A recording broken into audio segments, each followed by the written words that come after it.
Warning: the following is a work of fiction and not intended for children. Viewer discretion is advised. Cruelty by Gardel. This story happens only a year after the industrial accident that got breeding fluffy units escaping into the wild and reproducing outside Hasbio's control.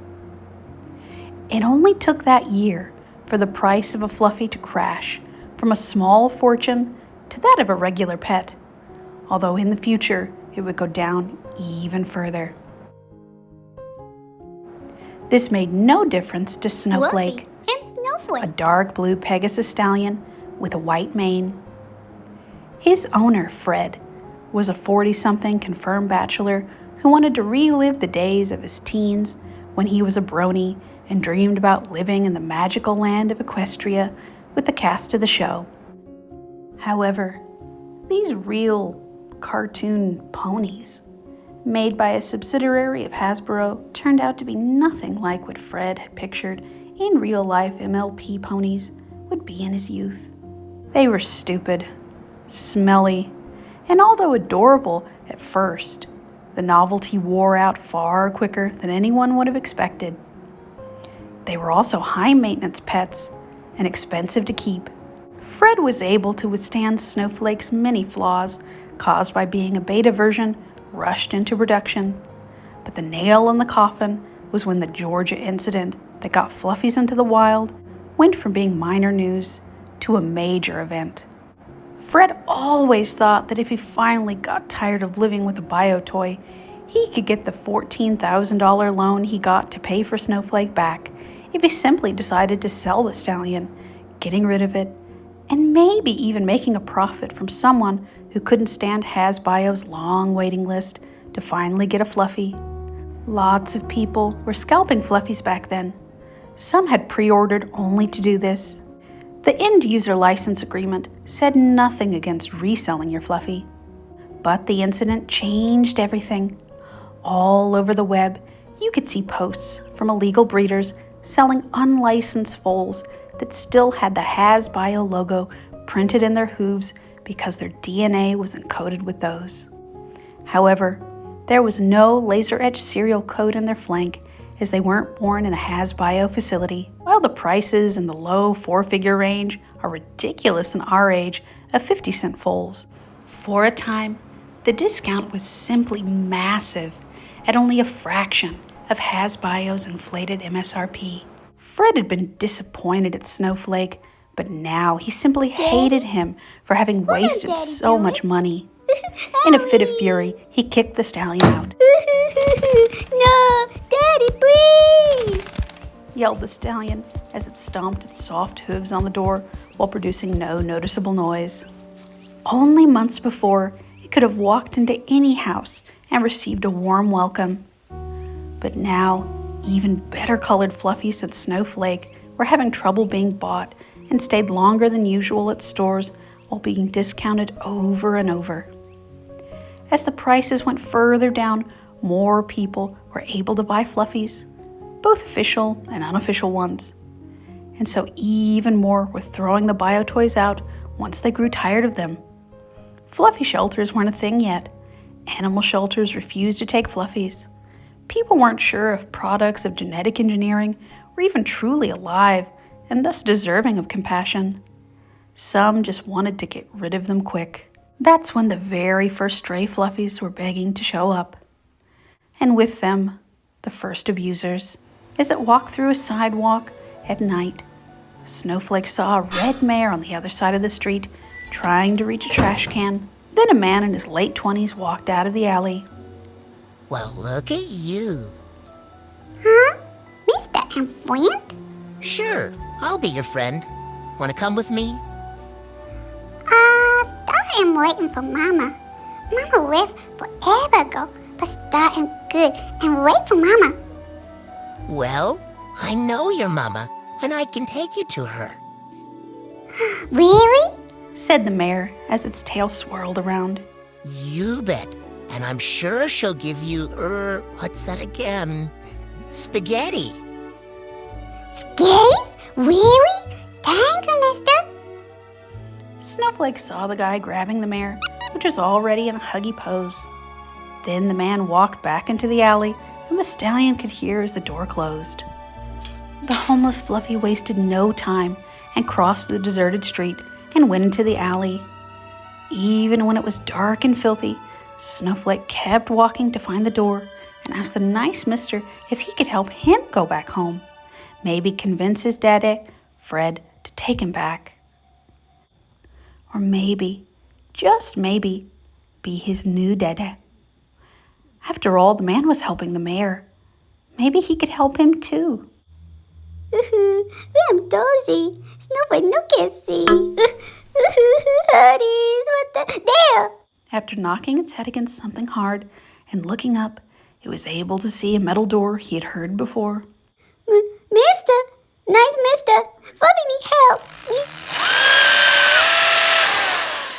The stallion was stunned.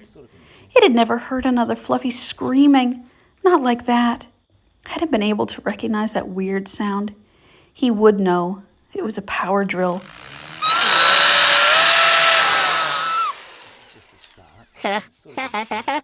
I love this. Love it.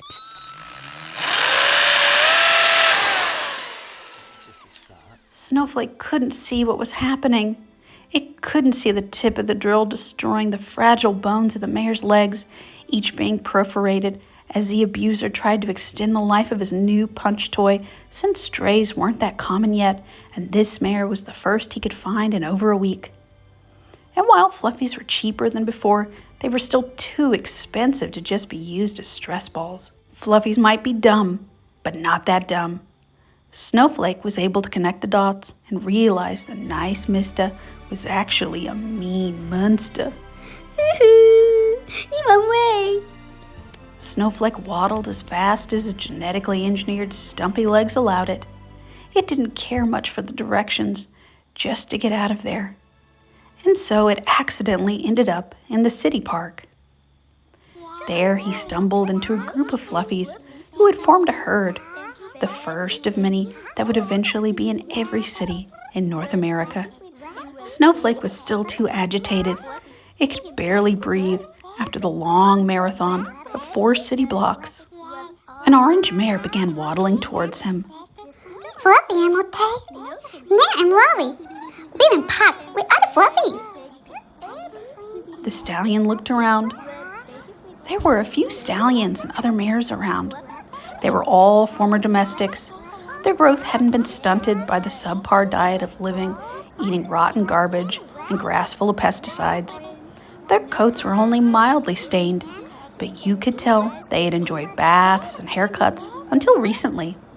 Their hooves weren't broken, their teeth practically intact from only eating soft, grade A kibble and canned Hasbio branded sketty. Some still had the shadow of a collar on their neck fluff, removed by its owner before they discarded them. While Snowflake, being a Fluffy sold by Hasbio, was completely sterile, these other Fluffies were the product of illegal breeding that didn't care about fixing them and just wanted to sell the foals before Hasbio copyright lawyers could find them. Thus, these Fluffies were as fertile as the escaped breeding units that birthed them. And because of that, they were foals too. Lots, actually. Babies? Snowflake had never seen another foal since itself had been one in a Hasbio nursery before being shipped to an official store. There, Fred, who had been on a waiting list since day one, took the Pegasus foal before employees could even move it from the special padded shipping box to its designated Hasbio pen. These foals in front of him were among the first ferals, the first generation of foals born in the streets rather than in a Hasbio installation. A garage breeder's pen or a safe room inside a warm house. Most would never know the joys of a home, the love of an owner, or the comforts of a brand new Hasbio nestie, but would still retain the engineered need for a dede or mama forever. Fluffy had Namesy and Koopa. Said a gray unicorn stallion. And Fluffy and Snowflake. Koopa and Rita of this herd.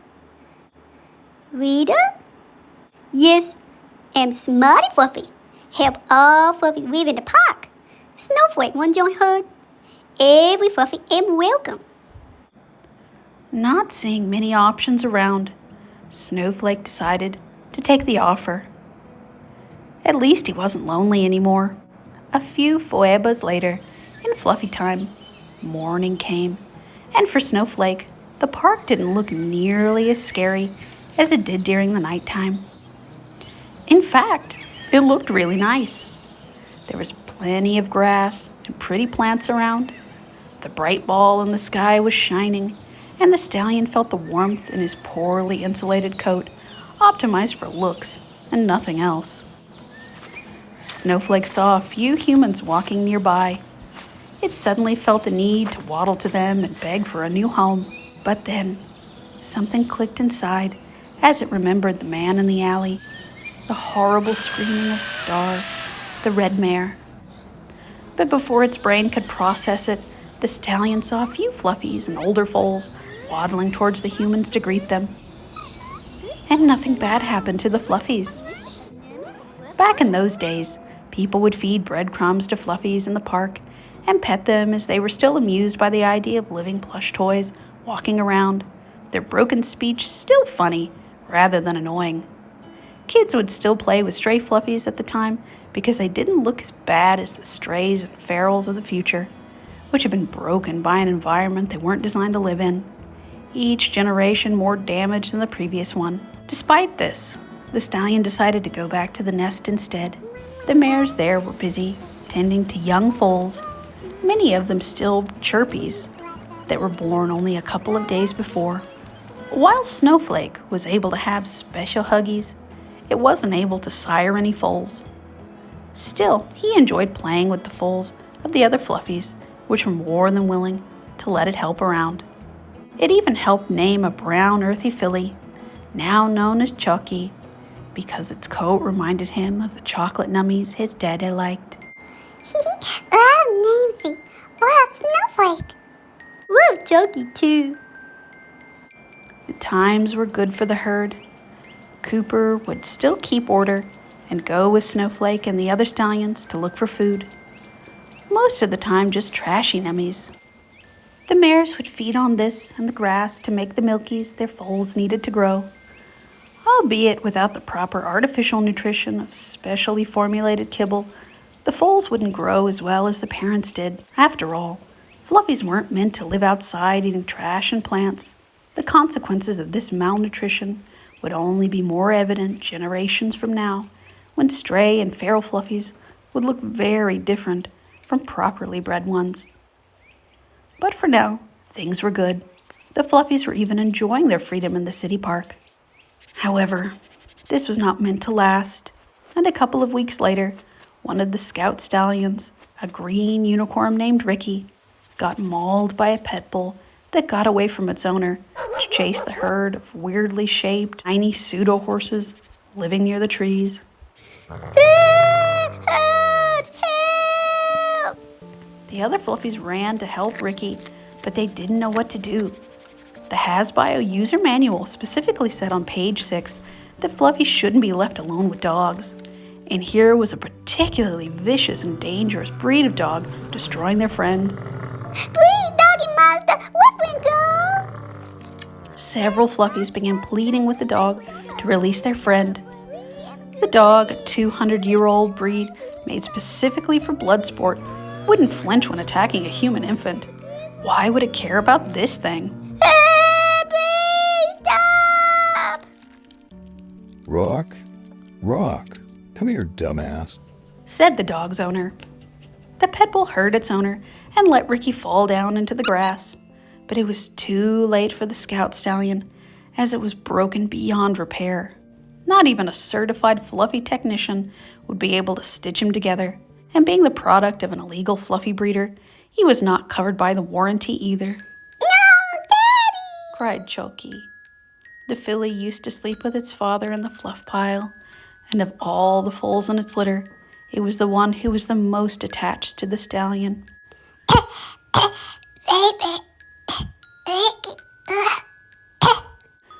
That was the last thing Ricky ever said. The blood loss was too much for Hasbio's quick clot technology to handle.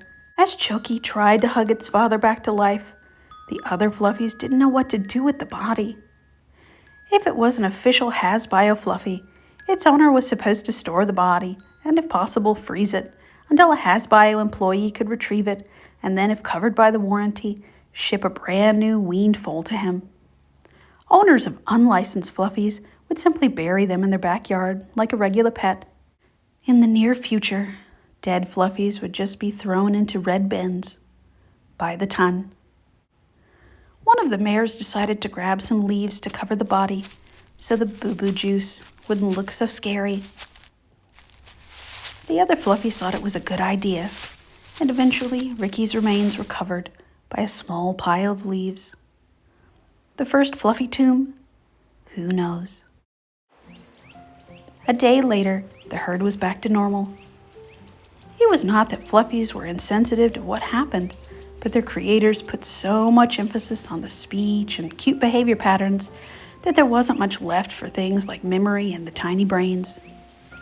So not only were the attention spans incredibly short, but so was the short-term memory.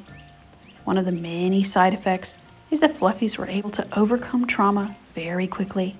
But many owners, being ignorant of this fact, thought that Fluffies were despicable creatures for acting like this. Abusers, on the other hand, would come to love this bug in Fluffy's brains and rejoice on being able to bring Fluffies back from absolute despair, only to torture them and repeat the process again and again until they were finally too mentally and physically broken. However, the herd's true ordeal was just about to begin. The cold times are coming. But meanwhile, things were still good, especially for Snowflake, who had finally found a special friend, a dark yellow mare without a name, but who still loved the stallion, despite being unable to give it babies. No worries, Snowflake. Fluffy still love you. Thank you, special friend. The other Fluffies kept playing around, eating whatever they could find, and popping new foals out. Colts and fillies wasted no time in having special huggies as soon as they became sexually active. Leaves turned brown and slowly fell from their branches, but there was still enough grass and plenty of people came to the park, so trash cans had enough contents for Fluffies to still find food on them. None of the Fluffies in the herd had ever gone through autumn and winter while living outside. Those old enough to have seen winter used to be domestics living indoors, and the youngest ones born in the wild were a few months old at best, some just days. So things went as normal for a while longer.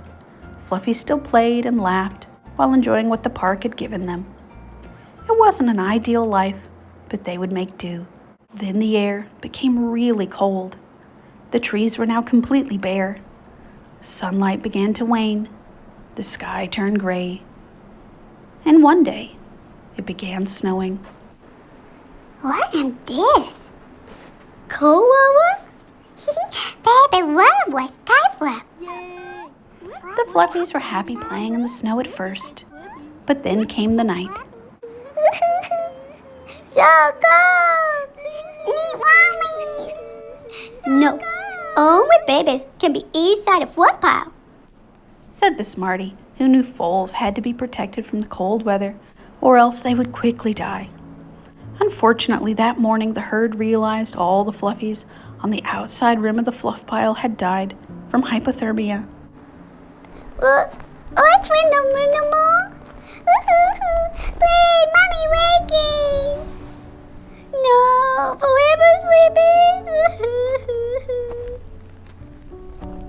The herd didn't know what to do. How could they survive? The snow was still all around them. But then the older colt stumbled into a hole. It was the entrance of an abandoned rabbit den. What? Is that Wamsies? It said, feeling the slightly warmer air coming from out of the hole. But I'm doggies. Scary. It took a while for the colt to muster the courage to venture inside, and when it did, the big foal realized it had found the solution to the herd's problems. Smarty, come quick. big baby hut? No, go find the nasty hut. The herd was happy again. They had found a nice warm place to stay during winter. That night, no fluffies died due to the cold. They formed a long fluff pile along the main tunnel to share their heat, foals once again in the very middle to stay as warm as possible. But it took them another day to realize that there was an even bigger problem. There was no food inside or outside. Hungry, baby, need milkies,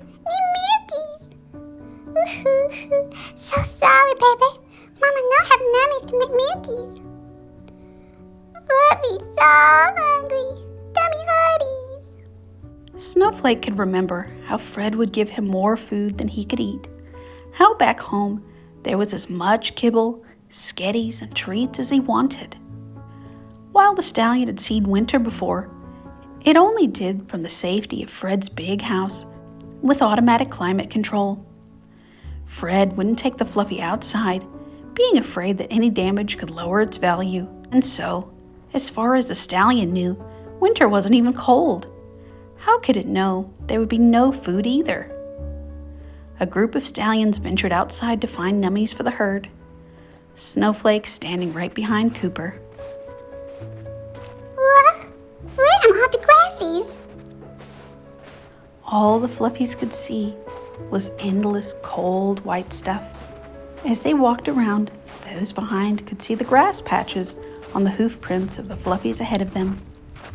Look, grassies and under the white coat fluff.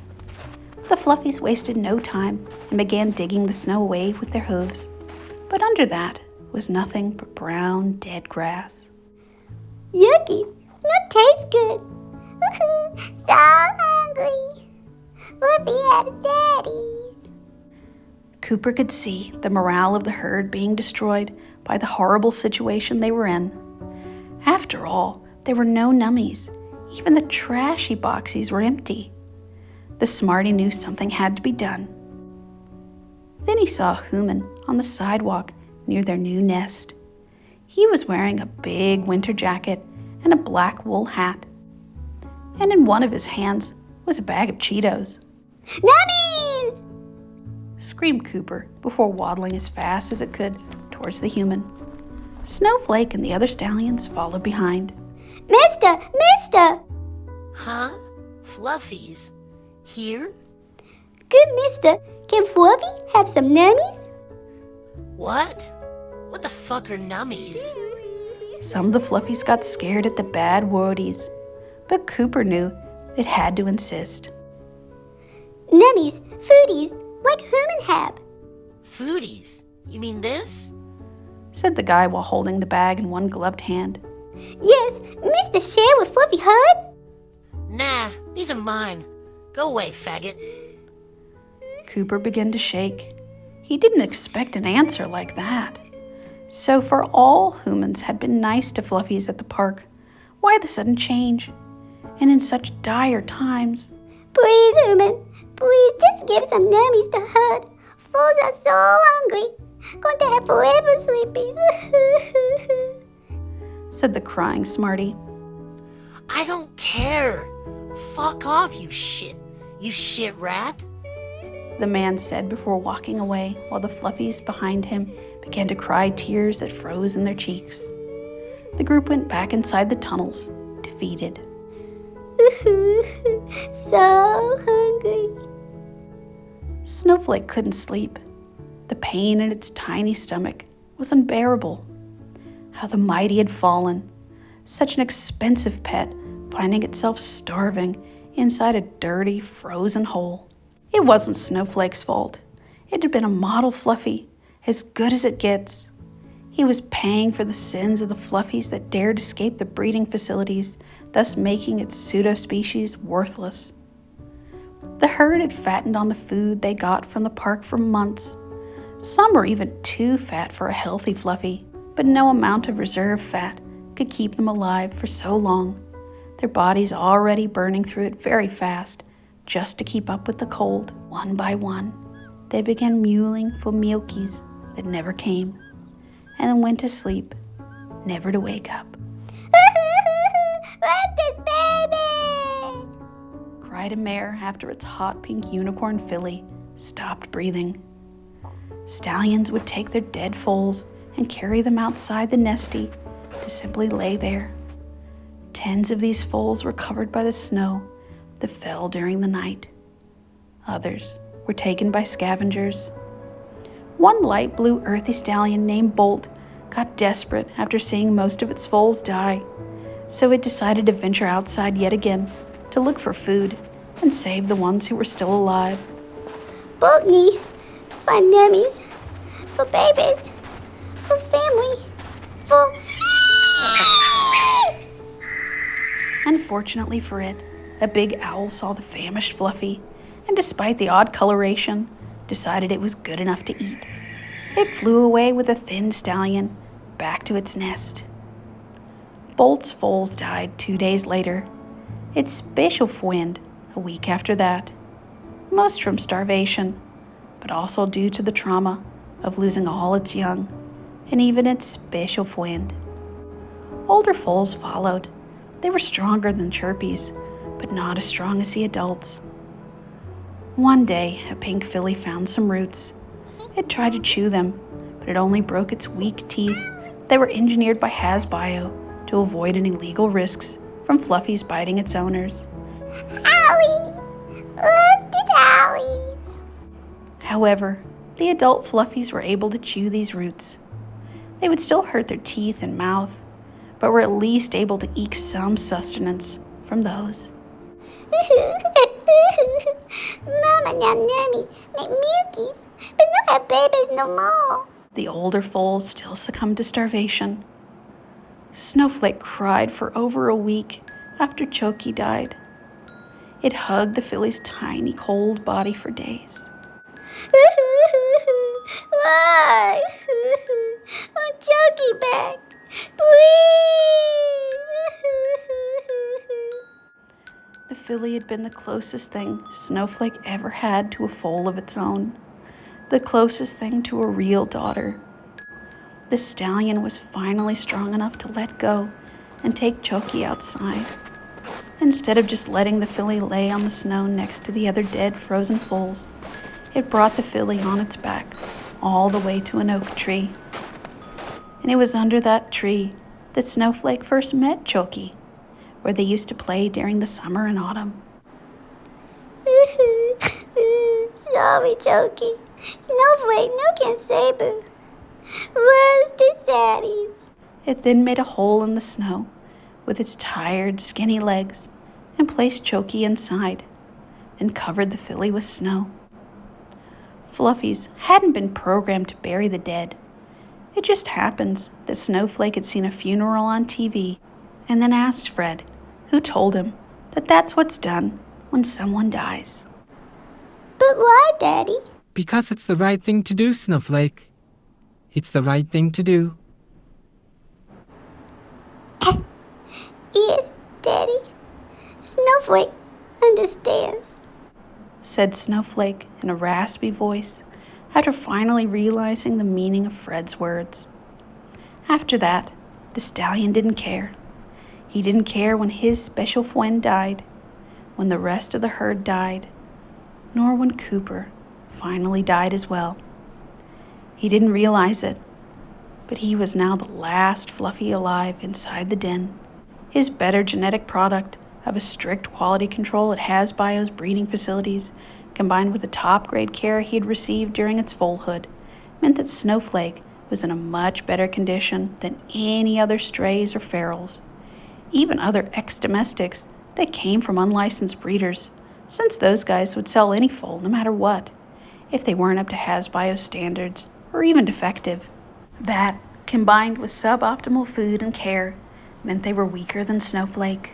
One day, rays of sunlight began to pour through the entrance of the den. Snowflake woke up as it felt the sudden warmth on its face. Huh? Warmthy? It could barely walk anymore. Its weggies were nothing but bone, skin, and decolored fluff. It still managed to push itself outside. The white fall. The stallion could see the sun, how the snow was now gone, and more importantly, the grass was finally back.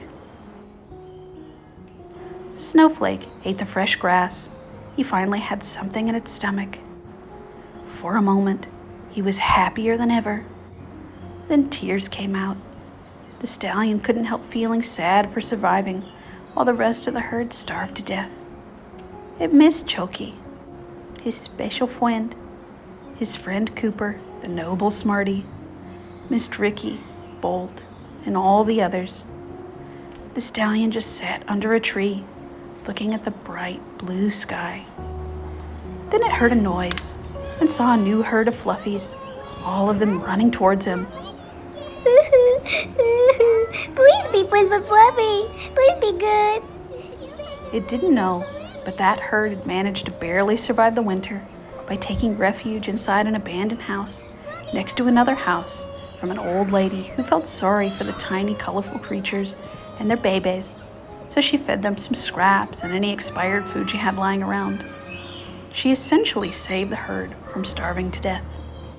Then suddenly, a young purple mare, barely out of filly stage, hugged Snowflake. It had been so long since a stallion felt the hug of a fluffy that wasn't cold and dead. For an instant, that lasted forever, and it believed things could go better, that this was a chance to start again. And then the mare screamed, tears flowing out of its big teal eyes. Please save Billy. I'm a monster's cute hug.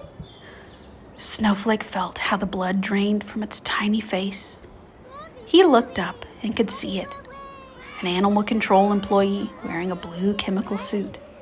The feral population explosion in the other more temperate regions and the ecological crisis that followed had put all other cities up north on high alert. Strays and ferals were no longer a minor annoyance at worst. They were now a threat to the environment and public health. The first cases of human parasites using fluffies as vectors and then infecting humans took a lot of people by surprise and started a panic. So with the spring already here, the governor decided to stop the fluffy problem before it got out of control. Fluffy control was still years away from being created, so animal control was quickly pressed into service to take out fluffies by whatever means possible. Because HasBio had made fluffies resistant to most pesticides to avoid accidents at home, like an expensive fluffy huffing bug spray, they had to go old school. Guns, CO2 rifles, clubs, and even steel-toed boots to kick the biotoys to death. They had broken into the abandoned house after another neighbor had reported the fluffy infestation there. The herd ran away into the park seeking refuge, but the exterminators were faster than them. Suddenly, Snowflake felt something hit him in his left cheek. Why? The stallion saw a green eye on the grass, then looked to the side and saw a burgundy mare with no head, chunks of bone, brains, and a blood splatter surrounding its dead, flaccid body. Neither Snowflake or the mare heard the CO2 pellet. 4 chirpy foals of different colors sat on its back fluff, making scaredy peeps and chirps as if realizing something horrible had happened. Snowflake couldn't even finish its scream as a sky blue Pegasus colt landed in front of it, and the young mare that still hugged with all its strength. The colt's back weggies were on the opposite direction than the front ones. One of the exterminators had kicked its midsection so hard that it basically broke the grown foal into 2, with only its skin and fluff keeping it together. Let me get breathing. Help. The colt said as blood streamed out of its tiny muzzle. Now Snowflake could see how the exterminators were closing in. One clubbed a big earthy stallion so hard its neck broke like a twig, body falling to the ground, and legs convulsing from the violent death. Please, man, I'm good. Just want nummies and rub. Please, no forever sleep. The mare begged for clemency while sitting in the huggy pose almost expecting for the exterminator to stop and give it upsies. But instead a boot came down on its head. The mare was too big, so instead of exploding like foals had before, she was horribly disfigured instead. Its skull had been compressed, the top rendered flat. Half of its horn was broken, and the other half was now embedded in its already badly damaged brain. Its lower jaw cracked and locked inside its upper jaw. Front waggies broken, its thorax looking like an accordion with its ribs poking through the skin. A pinkish foam came out of its mouth and nose before the body fell to its side, blood pouring from its prolapsed anus. But at least the mare finally died. Its terrible suffering was over. The man who did this had no malice. He didn't stop to look at the mare to rejoice in its work. He simply went ahead and clubbed the group of foals waddling away to his left. He was simply doing his job. Nothing more, nothing less. While Snowflake, still hugging the young mare, was paralyzed. He was incredibly weak from the winter ordeal he had just went through. He could have tried to escape, to run away, but he was too weak, too tired, its spirit too broken to keep fighting. But besides, what were the odds it could survive? The exterminators are more intelligent than any unicorn, able to outrun even the fastest Pegasus, and easily beat even the strongest Earthie. For Fluffies, these men were a Lovecraftian monstrosity. They had no hope of escaping. As far as they knew, they were at the mercy of uncaring elder gods.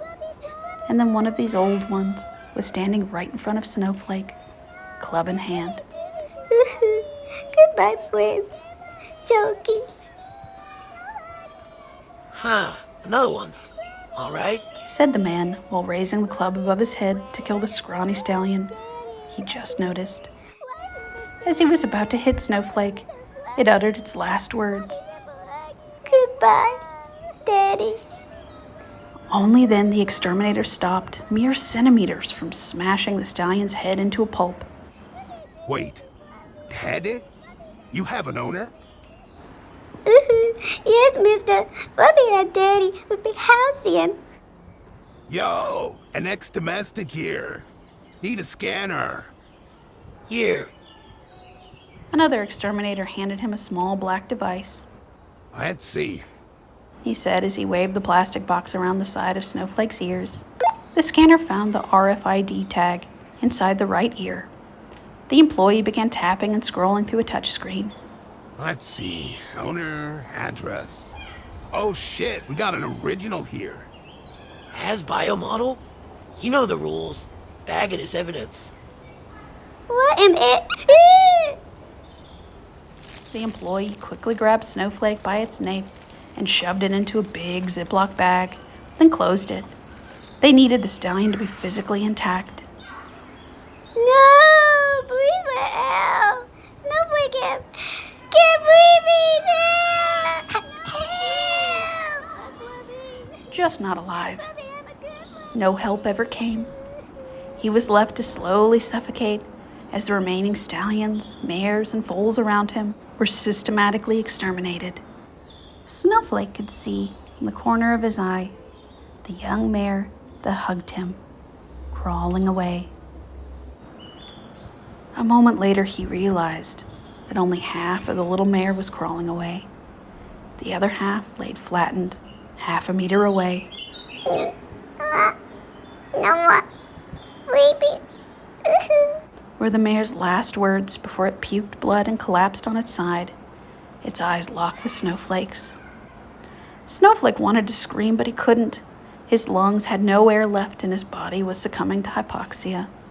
After all the Fluffies were killed and the cleaning began, an employee lifted the transparent bag containing Snowflake, opened the back door of a van, and threw it in the portable freezer. Snowflake's dead body landed on top of a small pile of similar bags with dead Fluffies inside. They were all former domestics, but not any domestics. Official, has-bio branded ones.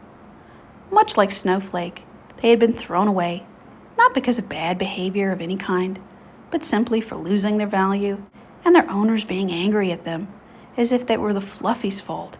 Prices had crashed. Bio toys were, after all, a product and had no rights. These frozen bodies were being collected by the government to sue HasBio for damages, since these were certified original Fluffies from the company and not unofficial units that they weren't liable for. But before the lawsuit got any traction at court, HasBio went bankrupt. Its former CEO, Steve McCormick, told employees to destroy all information regarding the development of Fluffies and their inner workings. Shortly after that, he was assassinated by an unknown assailant on a parking lot.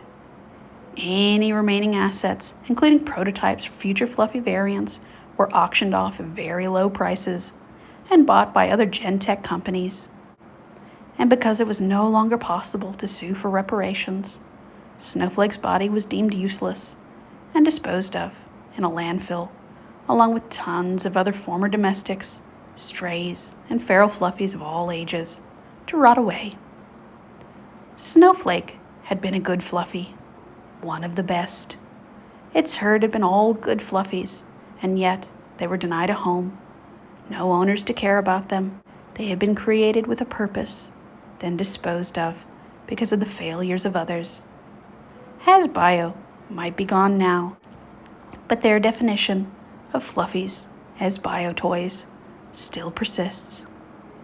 And because of that, Fluffies were thrown away, just like old toys.